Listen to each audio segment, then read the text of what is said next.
चलिए अब concept third की बात करते हैं। ठीक है, अब इसमें देखिए एक एग्जाम में आपके क्वेश्चंस पूछता है, एग्जाम क्वेश्चन बहुत ध्यान से देखेंगे हम लोग।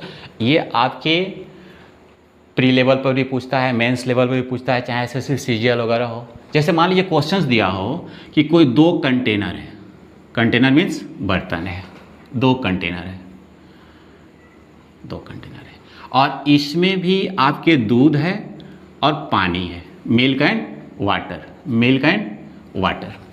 इसमें मान लीजिए कि 3:2 के रेशियो में है और इसमें आपका 3:4 के रेशियो में है। अब क्वेश्चंस में दे दिया कि इन दोनों कंटेनर को, दोनों बर्तन को एक न्यू बर्तन में, न्यू कंटेनर में डाला जाए तो निश्चित है कि इसमें भी क्या आएगा, मिल्क एंड वाटर ही आएगा। तो मिल्क एंड वाटर का रेशियो क्या होगा, ये क्वेश्चन पूछता है। क्वेश्चन कैसे पूछेगा, दो कंटेनर में दूध और पानी का अनुपात क्रमशः 3:2 और 3:4 है। यदि दोनों कंटेनर को एक नए कंटेनर में डाल दिया जाए तो दूध और पानी का अनुपात क्या होगा। तो इसके लिए आपको बस देखना है, सबसे आसान तरीका कि इन दोनों का पहले योग करना है। क्या करना है, योग अनुपात का। इसका योग कितना है 5 और इसका योग कितना है 7। देखिए ये 5 है, ये 7 है, तो दो ही कंडीशन होगी, या तो दोनों का योग बराबर होगा या दोनों का योग बराबर नहीं होगा, नॉट इक्वल होगा। इन दोनों को छोड़कर दूसरा कोई कंडीशन नहीं हो सकता। जरा सोचिए आप कि या तो बराबर हो सकता है या बराबर नहीं हो सकता। ऐसा नहीं कर सकते कि बराबर भी नहीं है, बराबर है, कुछ ऐसा नहीं कर सकते। या तो बराबर या बराबर नहीं है। ठीक है, तो इस कंसेप्ट पर हम लोग पहले देखते हैं कि यदि बराबर हो जाए तो क्या होगा, बराबर नहीं हो। अब यहाँ पर देखिए बन रहा है कि बराबर नहीं है, तो बराबर नहीं है तो फिर क्या करेंगे, ध्यान देंगे। चलिए यहीं पर कर लेते हैं, ऊपर का मिटा करके।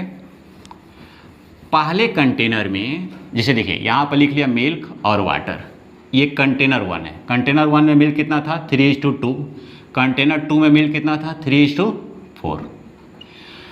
तो आप देख रहे थे कि यहाँ पर टोटल इसका 5 था और इसका 7 था, ये बराबर नहीं है टोटल। तो सबसे पहले हम बराबर कर लेंगे दोनों के टोटल को। कैसे बराबर करेंगे, तो दूसरे वाले का टोटल से पहले वाले में गुणा और पहले वाले के टोटल से दूसरे में गुणा। फिर से एक बार ध्यान से सुनेंगे, पहले वाले का टोटल से दूसरे में गुणा, दूसरे में गुणा। यहाँ पर देखिए, इसको देखिए, आपको यहाँ से सीधे के सीधे ये, और इसके बाद दूसरे वाले का टोटल से पहले वाले में गुणा। अब जब गुणा करेंगे हम लोग तो देखिए क्या कंडीशन होती है। यहाँ पर मिल्क और वाटर था, अब इसमें यदि हम 7 से गुणा किए तो 21 और ये 14 हो जाएगा और ये हो जाएगा 35। इसमें यदि हम 5 से कर रहे हैं तो 15 और ये 20, ये 35। देखिए 35 इक्वल आ गया। अब जब इक्वल आ गया तो आपको कुछ नहीं करना है, मिल्क में मिल्क को जोड़ देना है। इन दोनों को जोड़ेंगे 36 और ये जोड़ेंगे 34। अब इसे कटाकर आप छोटा भी कर सकते हैं, तो देखिए 2 से कट जाएगा, 2 से कितने 18 और ये 17। तो ये आपका आंसर हो गया। जो नए कंटेनर में मिल्क एंड वाटर आएगा 18:17 में आएगा। क्या किया हमने, इक्वल नहीं था तो इक्वल कर लेंगे, और जब क्वेश्चंस में ऑलरेडी इक्वल रहेगा तो फिर कोई दिक्कत ही नहीं है, डायरेक्ट जोड़ लेंगे। जैसे उस पर भी हम क्वेश्चन देखते हैं, एक बार पुनः फिर समझते हैं। जब इक्वल नहीं रहेगा तो क्या करेंगे, सीधा सीधा लिखेंगे मिल्क वाटर और टोटल जो क्वेश्चन के अनुसार रहेगा। कंटेनर 1 में मिल्क 3 था, वाटर 2 था। कभी कभी उल्टा लिखा रहता है, लेकिन हम सीधे करके ही लिखेंगे। फिर टोटल में 5 और यहाँ पर 3 और 4 है, फिर टोटल किया 7, इसको जोड़ा। मैंने बताया था कि दूसरे के टोटल से पहले वाले में गुणा, पहले वाले के कुल से टोटल से दूसरे में गुणा। अब गुणा करने के बाद आप कंडीशन देख रहे हैं, 7 में 3 से किया 21, 7 में 2 से किया 14, 7 में 5 से किया 35, और फिर यहाँ 5 से करेंगे, 5 से ध्यान दीजिए, 5 से 3 में 15, फिर ये 20 और फिर 35, ये बराबर हो गया। अब मिल्क को मिल्क में जोड़ देंगे, ये जोड़ देंगे 36 और 34।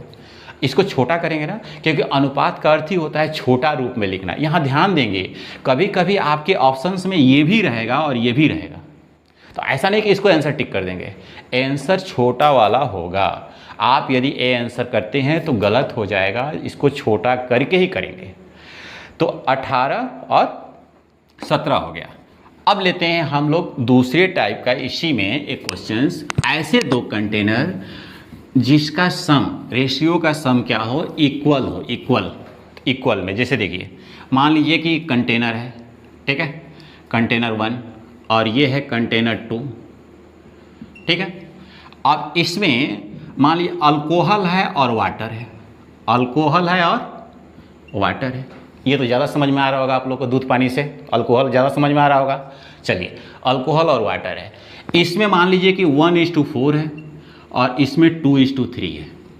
अब सम टोटल किया, योग कितना है इसका, 5, इसका योग किया कितना है, 5। अब देखिए इक्वल हो गया।